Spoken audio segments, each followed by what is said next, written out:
turabahaye ikaze mwese muriko murakurikirana insamirizi ya Just City Radio canke Just City TV. Turabahaye ikaze mwese, ikaze muri zino ngingo nkuru zigize amakuru tuzakubashikiriza aramvuye igihe cy'isaha 6. Akuru uyu wa 14 ukwezi kwa mbere ngaha muri zone Gatumba haraye hadutse inkuba mu gatondo kakeye, aho yakubise ibiti bibiri by'amapoto.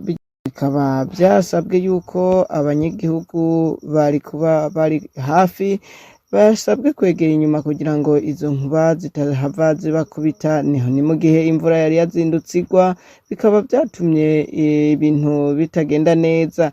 Aho rero twabamenyesha yuko batanguye abanyagihugu batandukanye kuvuga yuko ngo amazi ashobora kubatera umwanya n'umwanya mu gihe iyo mvura yobandanya igwa nk'uko yatanguye.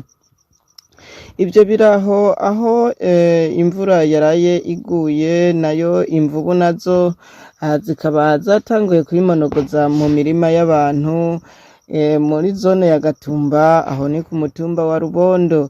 Kuri uno munsi nyene niho mu gatondo ka butaraca niho hamigwa imvubu yariko irayerera mu mirima y'ibigori. Aho rero abenegihugu bakavuga yuko batazoshobora gusarura mu gihe izo mvubu zokomeza zibononera.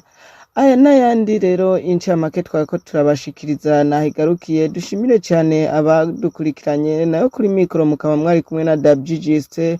Murakoze cyane, tukabatumirira kuza gukurikirana isamirizi ya Just City Radio igihe cy'isaha 6.